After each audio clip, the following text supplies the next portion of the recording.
ઢીલી આકૃતિ અને પોલીસો પહેરો. પહેલી નજરે સામાન્ય લાગતો આ શખ્સ વાસ્તવમાં સૌરાષ્ટ્રના વેપારીઓ માટે આફત સમાન હતો. નામ તેનું વિકી શેખલિયા. પદ્ધતિ માત્ર સિનિયર સિટીઝન વેપારીઓને ટાર્ગેટ કરવા. આ કોઈ સામાન્ય ચોર નથી, પણ મનોવૈજ્ઞાનિક રીતે વેપારીઓને થાપ આપવામાં માહેર એક ખતરનાક ખેલાડી છે.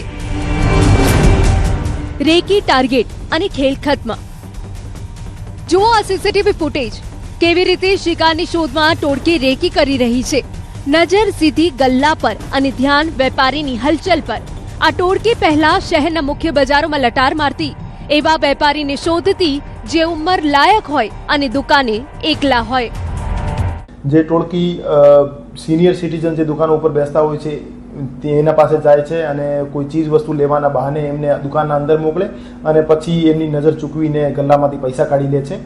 આ ટોળકીના 3 સભ્યો રાજકોટ શહેર ક્રાઇમ બ્રાન્ચ દ્વારા અટક કરવામાં આવેલ છે. નજર ચૂકવી અને સેકન્ડમાં ખેલ પાડી દીધો. ફોન પર વાત કરવાનું દોડ કરી દુકાનમાં ઘૂસવું અને વેપારી કંઈ સમજે તે પહેલા ટેબલ નીચે પડેલી લાખોની રોકડ ભરેલી બેગ લઈને મંતર થઈ જવું. આ જ છે વિકી અને તેના 2 સગીર સાગરીતોની મોડસ ઓપરેન્ડી.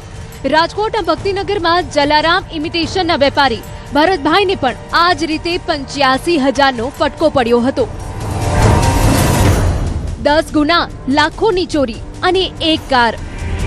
જેમાં મુખ્ય આરોપી વિકીભાઈ વેલજીભાઈ શેખલિયા જે ગારિયાધાર ભાવનગરના રહેવાસી છે. એમની સાથે 2 સગીર વયના જે બાળ કિશોર છે એમને પણ ધરપકડ કરવામાં આવેલ છે અને એમની પાસેથી 2,58,000 રોકડ અને 1 વેન્યુ કાર કબજે કરવામાં આવેલ છે.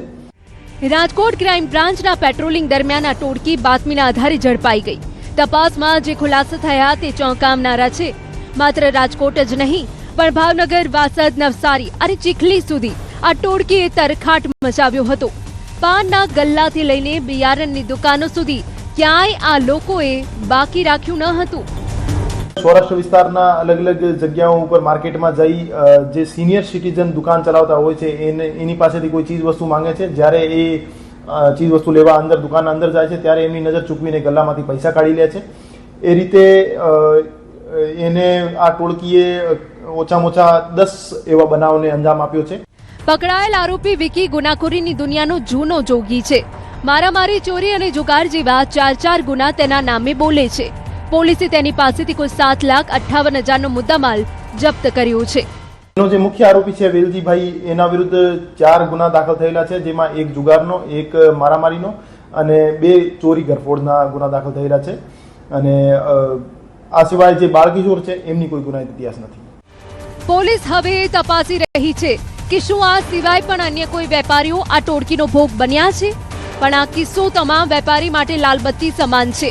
અજાણ્યા ગ્રાહકોથી સાવધ રહો અને ગલ્લાને હંમેશા સુરક્ષિત રાખો, કારણ કે એક નાનકડી ભૂલ તમને લાખોનો ફટકો પાડી શકે છે. રાજકોટથી અંકિત પોપટ, ન્યૂઝ 18 ગુજરાતી.